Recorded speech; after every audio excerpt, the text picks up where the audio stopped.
Sweeney Todd, the demon barber of Fleet Street. The new Stephen Sondheim Harold Prince musical thriller starring Angela Lansbury. Plus supplies, fresh supplies. And Glenn Carreyrou. What happened then? Well, that's the play, and he wouldn't want us to give it away. Not Sweeney. Not Sweeney Todd, the demon barber of Fleet Street. Hey! Hey! Hello. So Hello. we're with a special guest, Darren Cohen. Good morning Who's from New joined York. us, and I'll tell him a little bit about it. But Tal is with us, Guy and Na'ama. Maybe I'm pointing the wrong direction somewhere. I don't know. And I just want to say, so Darren is a musical director from New York. He's done a bunch of shows. I'm not going to name them all right now, but it did Chicago and Chorus Line and a bunch of shows. And one of the shows that he did is Sweeney Todd, which is the one we're going to talk about today. And let's jump right into it. So how did you guys get exposed to Sweeney Todd for the first time? Do you remember your first, the first time you heard music, the music, something like, how were you exposed to it? Go ahead. Oh, you. Oh no, my answer is not terribly profound.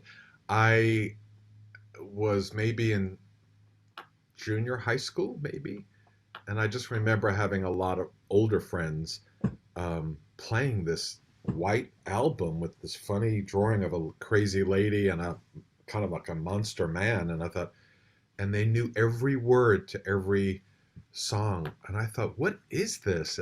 This is theater? Like, wait, I'm so confused. I don't understand why they know all the words to this. And it became like this cult following, and eventually I bought my own, or asked my mother to buy me my own Sweeney Todd album, and would just play it every day before I even knew a whole lot about what seeing Broadway shows were yet.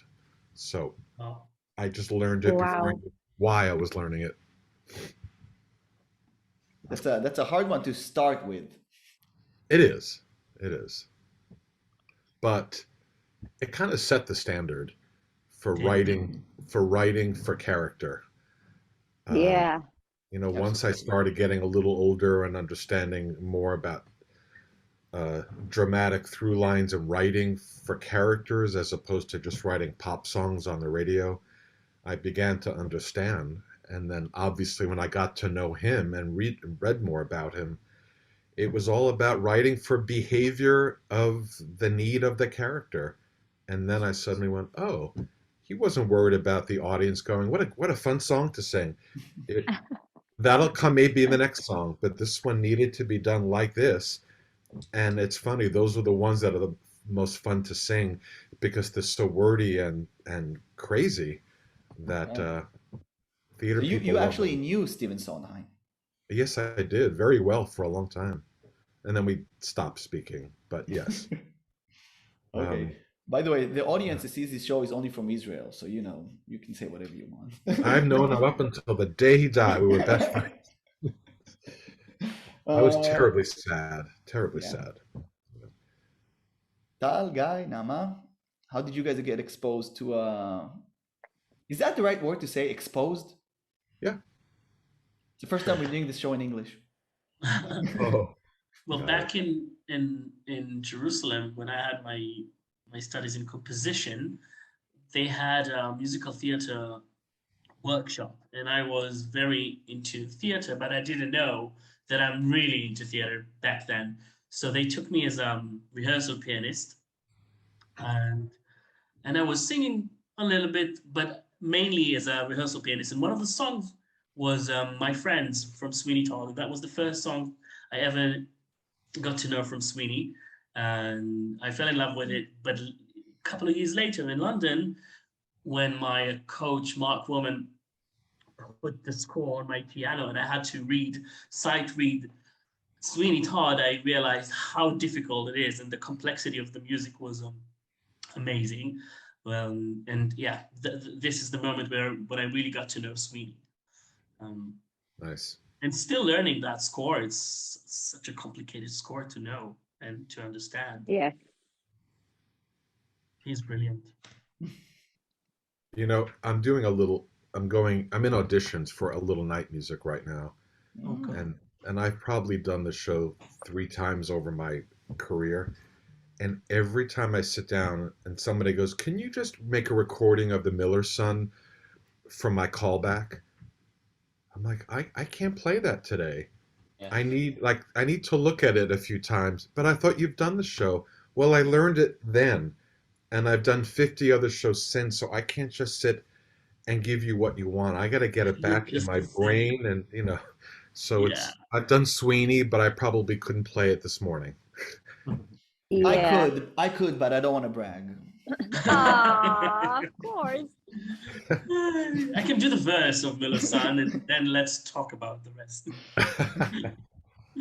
Yeah, give me a few days, exactly. Yeah.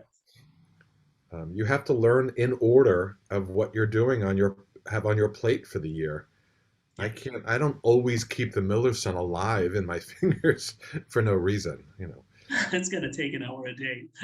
Yeah, but people don't understand that, They think, "Oh, you've done the show." I'm like, once, a long time ago. Anyway. I was about 8 or 7 years old when I saw the Israeli production of Sweeney Todd. Wow. Because my father was the conducting of this show. I was a kid that saw many theater shows because my father worked in the theater.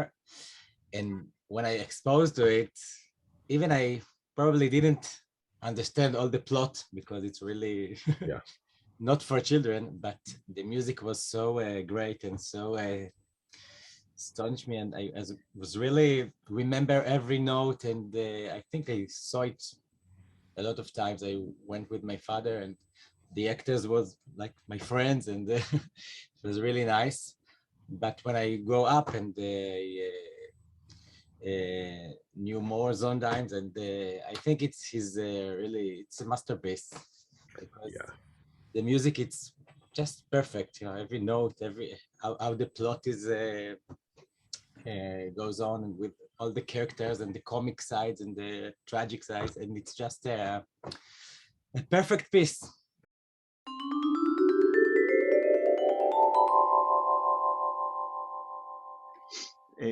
תחשבו על השיחה הזאת, שבאים באיזה שנה זה היה? מה, בקאמרי? כן. 82, 3, משהו כזה. תחשבו שבשנים האלה באים לבן אדם כמו אלברט ואומרים לו, אתה שומע? אנחנו רוצים שתשחק רוצח, ספר, אבל הוא גם רוצח, טל נעלם לנו, רוצח, הוא עוד ישוב. אז הוא הורג אנשים ושם אותם בפשטידות. מה אתה אומר? תחשבו על השיחה הזאת. אז יש לי איזה רעיון, אני פשוט מאוד אשאל אותו, אוקיי? את אלברט, חכו שנייה, אני אוסיף אותו לשיחה שנייה, ונשאל אותו, נראה מה הוא חושב בעניין. סתם, אני צוחק, מה אתם באמת מחכים לאלברט שיעלה לשיחה? רגע. מה קורה פה? לא יכול להיות. יש הפתעות? יכול להיות שיש הפתעות. מה זה? אני לחצתי כאן על אלברט. עוד ההפסקה עלתה. אני בשוק. הכנו הפתעה. איזה שוק. אז האמת היא שזה היה רעיון של טל, הוא אמר לי בוא נעשה הפתעה לחבר'ה, ונביא את אלברט כהן, וכולנו כאן באקסטאזה. וואו. יפה, נעים מאוד. איזה מרגש לראות אותך. וואו. נעים, כן. אז כולנו מעריצים פה. אתם מזכירים לי ימים יפים של חיי. אני לא הייתי כל כך צעיר, אבל גם בגיל הזה עשיתי. אפשר להגיד שכמעט ואין אף מיוזיקל שאי פעם נעשה בארץ, כי אני כבר איזה 75 שנים על הבמה פה, שלא עשיתי את זה. חלק גדול, היו לי תפקידים גדולים, ראשיים, וחלק גדול לא כמובן, אבל מיוזיקל זה היה ממש אחד התענוגות הכי גדולים, ויש כאלה שנעשו מאוד מאוד מאוד יפים. אחד מהדברים האלה זה באמת מה שאתם הולכים לעשות, לשאול אותי. סוויני טוד. אז האם נחשפת לפני כן להפקה, או שמישהו בא ואמר לך, תקשיב אלברט, אנחנו רוצים שתשחק ספר שרוצח אנשים ושם אותם בפשטידות. מה אתה אומר? אני הכרתי את הדבר הזה, מכיוון שאז לפני זה הייתי איזה חודשים או כמה משהו כזה באמריקה, ובאמריקה זה היה משהו פנטסטי. שם שיחקו זמרים ושחקנים גדולים, ולעולם לא תיארתי לעצמי שמישהו יעשה את זה פה, אבל פה גם כן עשה במאי יוצא מן הכלל. פיטר ג'יימס.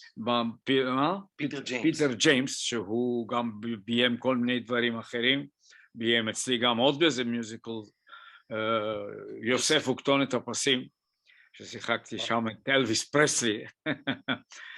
ולכן כשראיתי את הגיל שלכם אמרתי, זהו הגיל בערך. ומאוד אהבתי את זה. אמרתי, לא מאמין שבארץ תהיה איזה, איך קוראים לזה, העזה לעשות את זה. אבל עשו את זה, הקאמרי עשה את זה, הזמינו את פיטר ג'יימס מלונדון, והוא עשה את זה. פה היו איזה כמה בעיות.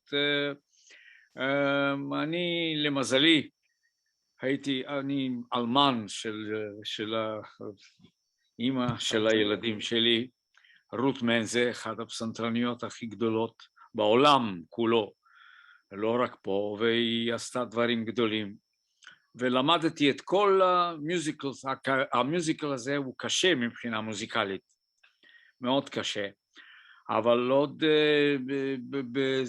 לא יודע אם הגעתי לחודש ימים וידעתי את הכל. איתי עבדה אחת השחקניות הכי גדולות שהיו אי פעם במדינת ישראל, חנה מרון, וזאת הייתה כוכבת של תיאטרון הקאמרי. היא הייתה שחקנית טובה, אבל כשהתחילה להתעסק עם האריות של המחזמר... גדול, היא הייתה צריכה להיות גברת לוות, גדול. זאת אומרת, אנחנו עשינו איתה איזה חזרות של איזה חודשיים, והיא לא הלכה לזה, בשום אופן לא הלך לה, ויום אחד אחרי שהיא ניסתה עוד ועוד ועוד ועוד, אני כבר הייתי מוכן מזמן עם כל האריות שהיו שם, ולא הלך לה, לא הלך לה, והיא בעצמה אמרה, אני רוצה לעזוב, מכיוון שקשה לי מאוד. באמת, המוזיקה היא נפלאה, המוזיקה, אבל קשה. מורכבת ביותר. אז הגיע טיקי, ואני יכול לומר לכם לא חצי מהזמן של חנה מרון, אלא רבע מהמאמץ של חנה מרון, היא ידעה את הכל. טיקי גאונה בזה. קודם כל, איזה כבוד ואיזה כיף שהצטרפת אלינו. תודה רבה לאלברט כהן. תודה. וואו. אנחנו נמשיך מכאן. תודה רבה, אלברט. בבקשה, כן. And it's a wish to do it here. Yeah. Once again, it's dangerous to do it here because there's not so much audience for this, you know. No. It's really for people who like style. But maybe the dream will come true someday. It will. I have to ask you, was every word translated into Hebrew? Yeah. I had a video cassette of this production, and I saw it many times. I think I more remember probably the video cassette from the original that I saw, but I knew every word and just wow. And hear it again and again. It's never, I never get tired from it. It's interesting because like Americans, they get the original show as it is, and when you live in a place like Israel where everything is translated, you usually. Like a lot of people who go to see theater, they don't know the original English version. Just us, you know, like the people really like musical theater and follow it. But let's say when my grandmother goes to see a musical, she has never heard the American, you know, the original version. So in a way, it's like the Disney films in a way, because I grew up on the Disney dubbed into Hebrew, and then later on I got to know the English versions, and in a way, I know it better in Hebrew in my body, like the way it's performed in Hebrew. So I understand. There is always that debate whether you should be more should you go like with the music perfectly, or should you tweak it a little bit so that it sounds right in the language that it's done. And I think if an American listens to musicals by the way, Darren was here in Israel and he taught in my school, and we went to see Hair. So he got to see a musical in Hebrew. I did Hair, it's my... Yeah, me too. Na'ama was... That's how we got to know He was a each musical theater. He was a musical director. Oh, that's hilarious. So I'm not going to tell you what Darren told me about it. I liked it. The languages, as you know, are just so, the tonation, the percussiveness are just so different. Yeah. It's different in the voice. Yeah, it really changes so much when Sondheim would have loved to have heard it. He would have gotten a real kick out of hearing Sweeney in Hebrew. He'd have to trust that you did it translated his words to his liking, but he would never have known. Right, that's the thing, that if you want to translate it in a way that an Israeli would listen to it and it wouldn't sound translated, sometimes you have to tweak things because it's exactly the opposite the way you say things. Right. It's like the words are exactly the opposite in the order. Right. And do they rhyme? And it's also absolutely. No, it all rhymes and it all hits like the same amount of syllables, but sometimes you have to like extend a syllable a bit more, and stuff like that. And if you don't, another flavor. Yeah, and if you don't know why, like if you listen to it in English, then you might think, oh, why did they change it? They don't know how it's supposed to exactly go, but it's just because it would sound very weird to an Israeli. I see. Yes, right. Interesting. Na'ama? Yeah. I got to know it when I studied at EMDA, and one of the teachers gave me a greenfinch and linenbird to sing. So that's you remember who the teacher was? Diane, her name was. I don't think she was at your time. I think she was a new teacher. Okay. Yeah, and then when we did the production together in Israel, then I really got to know the musical. Yeah, and I loved it. I'll just mention this point that Darren was my first semester teacher at EMDA. Oh wow! So to all my students, I mean, it's his fault. I feel like I learned so much from this man. Like, and every time, like, things. When you're a teacher, you're not aware that sometimes you say something and your students are gonna hold on to that sentence and use it sometime in their life, and you're just saying it, but the amount of times that my students were like, do you remember when you said that? And I took it with me when I did this production and I was like, I have no idea what you're talking about. I don't remember any of it. So there's one thing that Darren said in one of his classes that he's like, I wish I had my own talk show host. Like I would be a talk show host, and everything that the people would ask me, I would just make a face. Like an ugly face, yeah. Yeah. So I said that. That's what you learned. That's what you learned from me. That's it. That's it.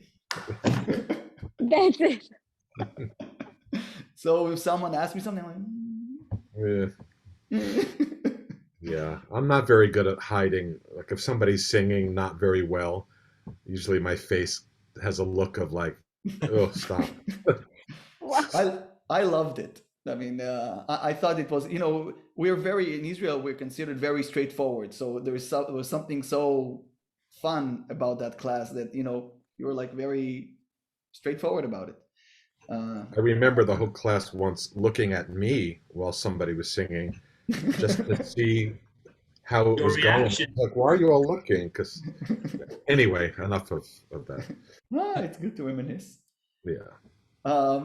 So this is like you said before, it's a very difficult musical. I've looked into it musically, and the first song has 16 different like it changes 16 different times in the time signature, and 4 times it changes key, and the amount of time that it changes tempo is like more times than musical directors complain about it.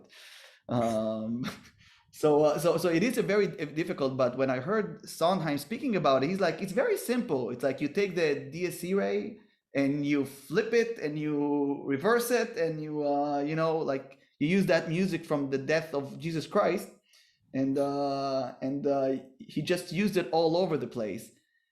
And after he said that, I realized, like, I didn't notice it before. Like only after he mentioned it, I was like, oh, okay, yes. So it's here and here and here and here and here and here. And did you guys notice that thing? That the music, that was the music that was throughout the whole show, like with the DSE ray? Only because I had read about it once also. Me too. Yeah. Then I could re-look at it and reanalyze it as I know it. But at first, it just seemed like you need to look where the changes go into and the key changes, and yeah. But maybe it's easier to look at it. Are you conducting right now while you're talking? What's in your hand? No, it's Okay, fine. So when I first did Sweeney, we have too many conductors here. And not me again. So what do you guys think of the movie? I loved it. I'm into movies. I'm upward for movies, for musical theater, movies in general. So, yeah. And a Johnny Depp, right? Of course. He's amazing. I didn't love it. I thought it was... I also didn't run to go see it when it came out. I tend to be a purist with his stuff. I just... I don't know. I don't like seeing things reinvented, which sounds a little old-fashioned, but I don't know. Leave it alone. I don't know. I really didn't like it, and I saw it only once. But I have to tell that I'm listening every week to the podcast of Sondheim putting it together. I'm talking about it a lot. And they're talking a lot about the movie, and I started to hear some interesting points of the movie, and maybe I can be a little bit more angry about it. But I didn't like first the main role, the late Mrs. Lovett choice, because I think she's not enough singer for this kind of part or role, and it was really like, we know Angelica Lansbury and the other great actors that did it, so it was really like pissing me off that it's a small singing with a mic, not really, and not all the humor of the piece was a little bit cut out. So yes, I prefer even the production, the video production of Sweeney. I prefer to see it, and the movie was nice, but not. It's not Sondheim. It's not really It's really hard to make the change for film but sometimes they really do it right. But I didn't feel it with Sweeney. I agree with you. Yeah. I agree. I understand why sometimes they have different choices when they go into film, but it's always for me the problem of casting. Why do we cast this kind of guy that on stage you wouldn't cast? And well, I look directly at and I listen directly to the singing points, and the singing points is not as good as I want it to be. So I don't like the movie as much. Sorry. I really like the movie. Not necessarily the casting. Not necessarily the casting. I mean, yeah, I understand what you guys are saying about the vocals. Absolutely, it's not in the same style, and it misses a lot of the humor. I agree completely. Still, it's a beautiful movie. Like it looks amazing, and the orchestration is just unbelievable. You know, I mean, it sounds so good. I mean, the minute it opens with those strings, and you're like, wow. I mean, I don't know. I was stunned by how beautiful it was and how, you know, I mean, yes, it's not acted in the same way because it's a movie, and they had to make those changes. And I was really curious to see what they're going to do. And they did the things that I thought they were going to do, which is to leave the chorus out, like the opening number. Yeah. And I wonder how it would work if they left that in, like you know, because it's not in the same style. Like it would look more like Little Shop of Horrors if they would sing front, you know, so I understand why they took that out. But it's so, I don't know, I enjoyed it, you know, I enjoyed it very much. And I understand, and I love the musical on stage, and it's different, and I love them both. And I would take the stage any day over the movie, but totally, yeah. But I still I enjoyed it very much, and I really, really liked it. And I have to say that the musical, the orchestrations really blew me away. Like I thought it was amazing. I think we all have to remember they're not making a movie of a musical. They're making a movie of a story that already exists using the music of. And I think, honestly, there's a commercial factor to hire those folks to bring more non-musical theater people to the movies. Yeah, which is a good thing. Totally. You know, but it didn't have I think it shouldn't have been a musical. I mean, let him use the orchestrations and the score to be a film score underneath the story. Then don't stick his songs in there. That would have been my answer. And don't argue, Eidan. I'm not. I was going to say, why didn't you speak to them before and just? I tried to call, but you would have saved them. You know,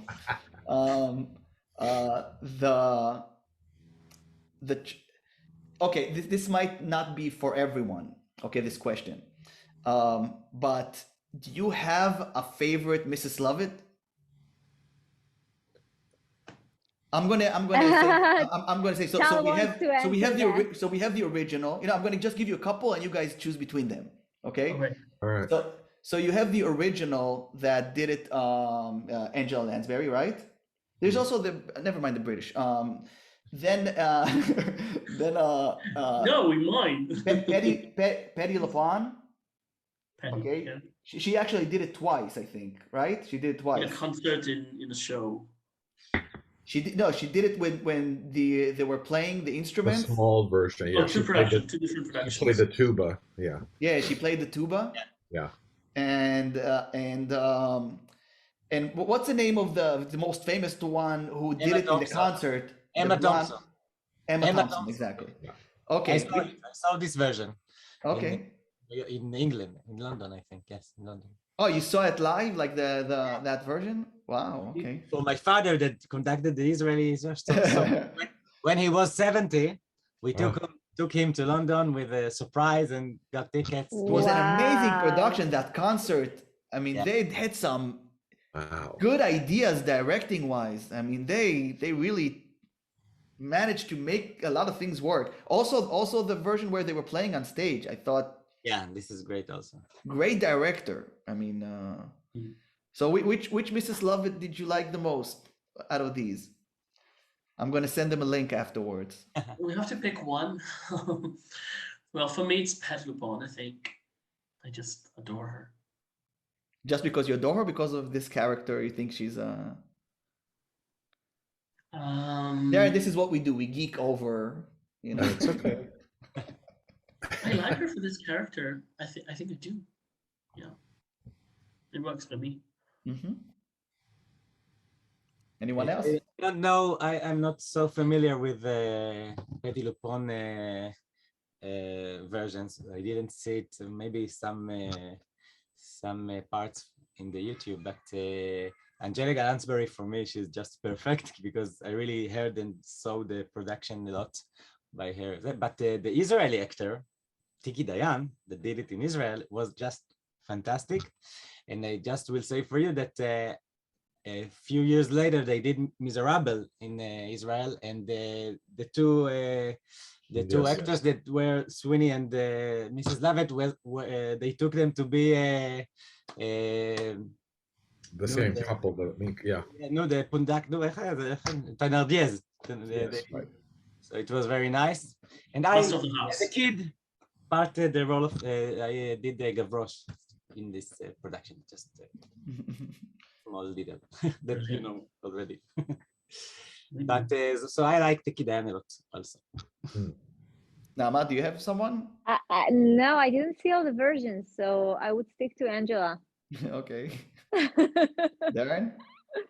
I think the same with Angela, but it's not like you see them all in the same week, and then you know the character so well with one person, and then so many years later, somebody else comes in and they bring things to it you never thought of. But it doesn't mean the first one wasn't amazing either. I think you just have to, I don't know, I'll always go back to the original. You know, I just saw Patti LuPone last week in Company here on Broadway. You know, if you close your eyes, I was like, what, is she doing Gypsy right now, or is this Sweeney?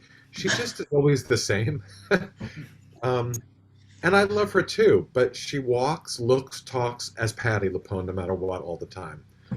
So, is that a bad thing? Whenever or just now, you think? Is it lately? Always, always. And you know who else is that? Bernadette Peters is always Bernadette Peters. Mm-hmm. Also as the witch? Yeah. Okay. I saw Patti LuPone doing Company in London. I wonder if it's a bad thing. I wonder if it's a bad thing. Like that, you know, like when I see Jack Nicholson, okay? He's an amazing actor. I think he's an amazing actor. And even when you see him doing the Joker, you're like, okay, it's Jack Nicholson. Even though he's doing, you know, there's something about playing it close to home that, you know, maybe works for these actors. So what makes them a good actor if they're just always doing the same thing? It's you know, it's like, how are they close to the character? But is it one color? Is it just one color of that guy? Right. That you see in everything he's doing. Yeah. You know, I have to tell you quickly, I did a Sweeney a few years ago with, I don't know if you know who Harriet Harris is. She won the Tony for Thoroughly Modern Millie. She's an older character in lots of movies and TV shows. Anyway, she did Mrs. Lovett and broke my heart every night. Every time she did her final hug to Toby, and she goes, I'll be right with you, Toby. Go downstairs. And she knew she had to kill him. She literally, from the back row, can see the tears dripping down her face. Wow. And Sondheim saw it, and he was so angry. He didn't tell her that, but he said, she is a fucking crazy woman. She has certain things in her day that she has to get done for her own selfish reasons, and she should not be feeling for him. It takes away from the character. And I looked at him and said, I disagree. You didn't write Mrs. Lovett. You wrote the music, not the character. Oh. And he went like this to me, like he was going to hit me. Wow. Why is it bad that she almost was like motherly to him? She knew what she had to do and she still did it, but it was hard for her. He thought that was such a wrong choice. Wow. Well, he's not a director, and you're right. He didn't write the story. No. This was actually a story that was done a lot. Like you know, it was done in movies and plays and a lot of things. Like before it was a musical. Do you guys think that leads me? Actually, I wanted to talk to you about the musical that you did, and you already brought it up. Do you guys think it's a good idea for a musical? What, Sweeney? Yeah. Do you think? I mean, let's write a musical about this killer, you know, revenge story. That, I mean, I was listening to the way it was written originally, like in the movies, and they changed some things, even though a lot of the play that was before is actually the same text as it is in the musical. Right. But still, I wouldn't think of, okay, let's make this into a musical. Like that was not what was going through my mind. Huh. It's part of his genius to take some idea and do it like all the way. He said he wanted to to make a terrifying musical. So anything could be a musical? Is that what you're saying? If you are Yeah. good If composer, If it's executed smartly. yeah, exactly. Yeah. And I It's, think there are so many dramatic things that you can do in this musical that it really justify just bursting out in a song. Like it really matches the genre. So Okay. you know what I mean? the writers justified it, which is why they did their job so well. Yes, Yeah. they were very This is like an original writing it this way. also originality, and That's right. like if you're doing something that nobody did Yes. for you, so it's one of your. If you're So doing it- something that is totally ordinary, I think it's even more difficult to find really dramatic picks to start a song, just right to find the reasons to start to burst out in a song. But if you do it in a really like crazy musical that you can easily find those triggers, it's like it's very, I don't know, I think it's a really good idea to do a musical out of it. Okay. So I have to tell you also quickly, because this subject's been in my mind a lot.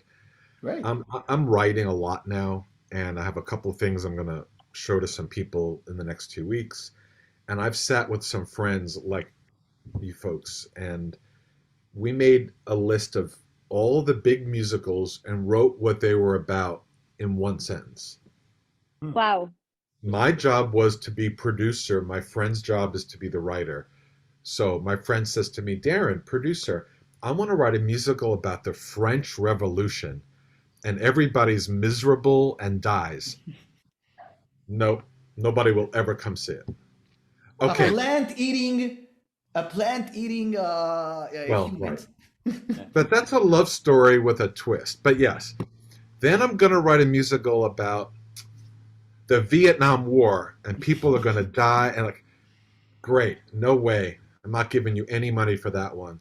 If you really go around the room, most things sound really not a good idea in one sentence.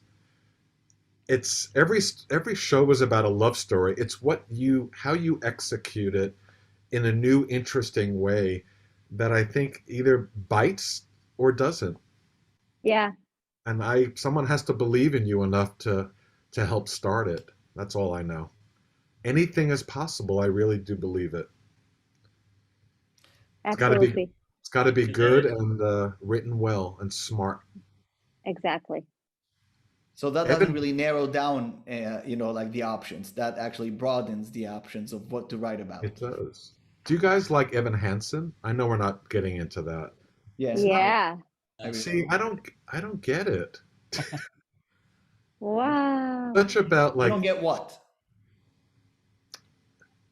teenage angst and depression and let's sing about it. Wow. And it's the Darren. most powerful show in this country. Darren, It you're found it's because found- you're old. It's because I you're know. old. That's the reason why you don't get it. But I get depressed. I understand. No, I But what do you understand you think get about the depressed. music? But it's very much towards you're not like their demographic. If you were a 15-year-old girl, you're their But I demographic. think it's also the songs. They are very. It's like Exactly.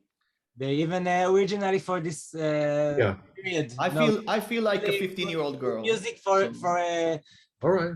our days musical. So it's just Yeah. new things that they I did. remember the amount of teachers at AMDA that hated Rent. Right. Fine. I mean, you hated Rent. It's okay. It's your business. That Rent was one of the musicals that made me want to do this. But that was just me. And when I grew up a little bit, all of a sudden I had a teacher, and he gave me on the first song, "It's Hard to Speak My Heart," and then I was like, oh, I like this more. Now I really found things, and that was Darren in the first. What was that song teacher's game. name? Oh, me?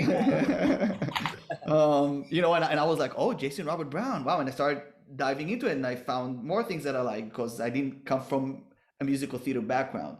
I knew like 5 musicals before I came to AMDA. So I wanted to ask you the next question. That's like the most difficult one. So I hope you guys are ready. Your favorite song in Sweeney Todd? I knew that was coming. Mm-hmm. Well, I don't know if it's like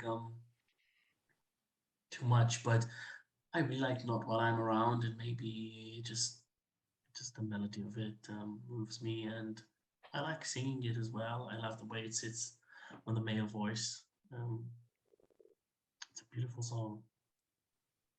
If you say so.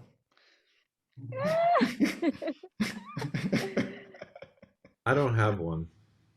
No, Really?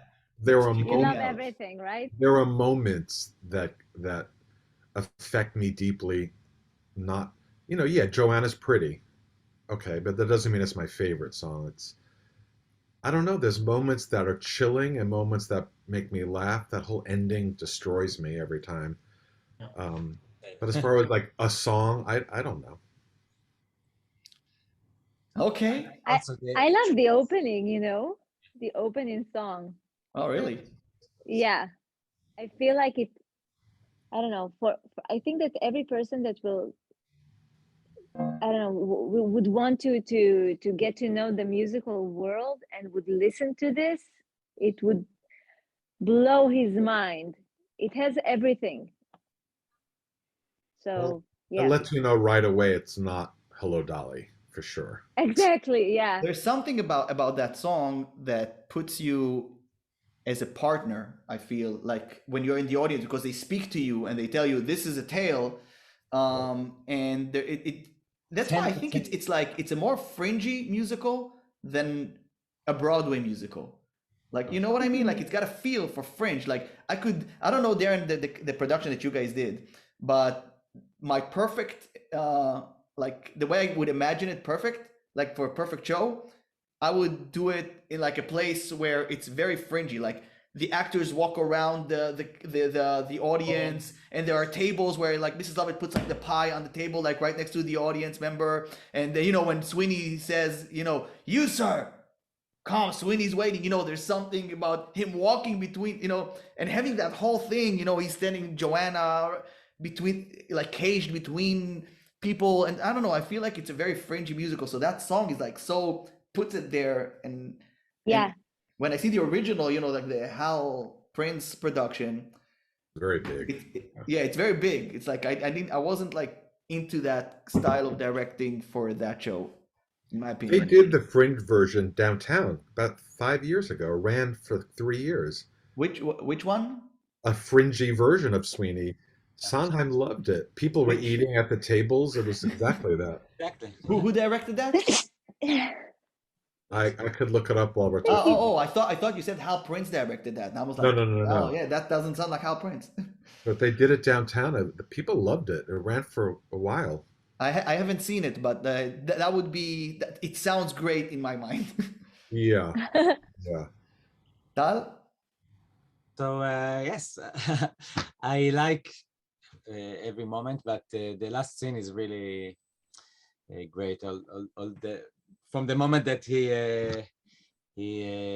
understand that he killed his wife, and all the dialogue with Mrs. Lovett, that she started to like there's a lot of reprise started to be together, and until he throw her to the oven. So it's so hard, and I like it very much. Powerful, yeah. Since Darren didn't choose one, I'm going to choose two. So I'm cheating. I'm taking Darren's song. So I'm going to say Kiss Me. Kiss Me, is that the name, right? The quartet. Kiss Me Quartet, something. It's got like a long name. I love that song. I think it's beautiful. And I really love it when the way he intertwined everything. And also on that same note, Epiphany. Also, I really love the we've done some shows together already, and in this scenario, and I always like those ones that are, like change around, and they seem like a lot of art went into it. I don't know how to say it, but you know, the moment when he says, "And I'll never know Joanna," and that's the same music as not a beautiful woman. And in Joanna, you got that part with different harmony, and it's just like wow, I love it. It's like setting the monster out of the cage right after that number. That's it. No turning back. You know. I have a question, Darren. You might know how to answer that. I've no idea why that's like that. After, like, he's going to kill the judge. Okay, I just know from my friends that they don't have an answer for that, so that's why I'm asking you. But if you guys finally have an answer for it, then I'll gladly hear you. So he takes the knife, the blade, and he starts singing "Pretty Women." Fine, I can live with that. It's a beautiful song. So so I'll that's my third. Also, I'm adding another song to the list because the other Tal is not here. I'm taking his song too. But then he finished it, and then all of a sudden Toby comes in, and he's like, Anthony, not Toby. Anthony. Sorry, Anthony. Anthony comes in, right? Why not attack him at that? I mean, he's there. You have a blade in your hand. Why be like? And then he decides to kill everyone else. But why not attack at that moment? And fine, he doesn't kill him. I don't know why he doesn't kill him. And before that, when he shaves his, fine, she tells him, "Take your time," and he listens to her. But then he realized, now you're with the guy in the room and you have a blade. Why not jump on him? I don't have the answer right now. Okay. I need a few more hours in the day, and I'll email you back. Cool. but Anthony helped him at first, and I think it's a good enough reason for Sweeney not to kill him when he's in the room. He's but very his whole thing is just revenge. He just wants to kill him. The minute he dies, he can like, that's it. He doesn't have a I'm not sure. It's he is not the murderer that he will be. In this point, he just wants to revenge the judge, and I think right. He wants to revenge. That's all the whole thing. First of all, is surprise from Anthony's interest. So you know, he wasn't. That's the only thing that I could think of. That he's like so in shock. He's not a murderer, so he just stopped.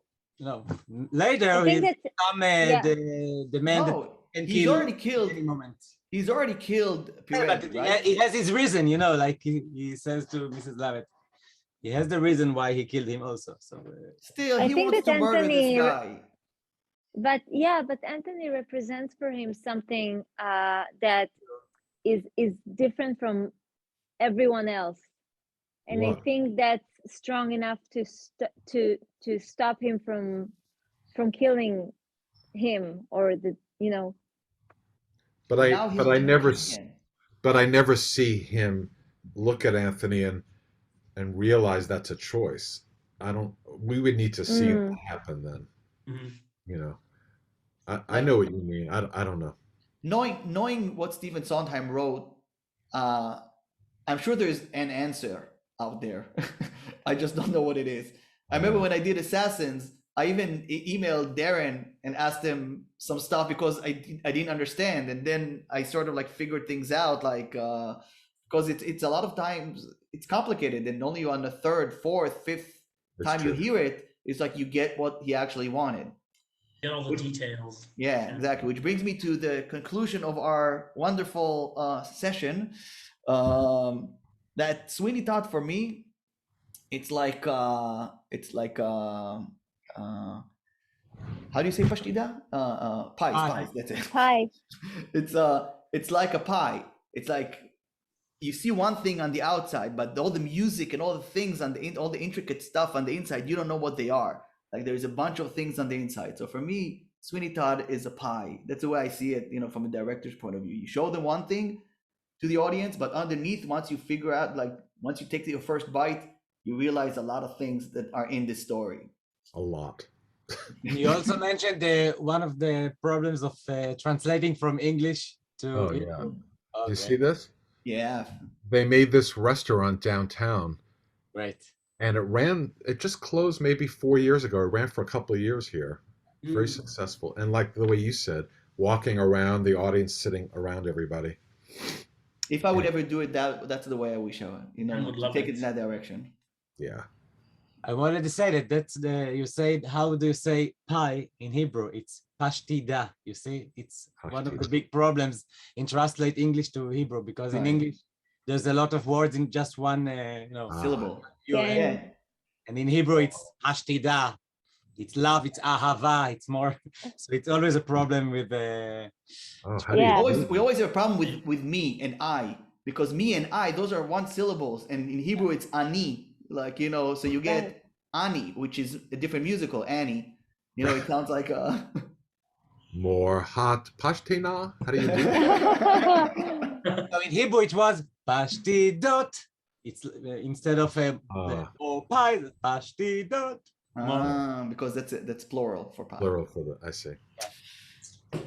All right, guys. Yay. Thank you for joining me. It was wonderful. Thank you to Darren Cohen for waking up early in the Master. morning. And, Thanks for inviting me. I want to talk about musicals every Saturday morning right here. You're more than welcome. I'm gonna call you a lot of times, so you just so you know. Great. Every Nice time, to see you just guys. send me You a message with too. all your favorites, so that way I know which ones to call you on. All right. Not on Dear Evan Hansen, which we're doing soon. He's the face. The ugly All face. right.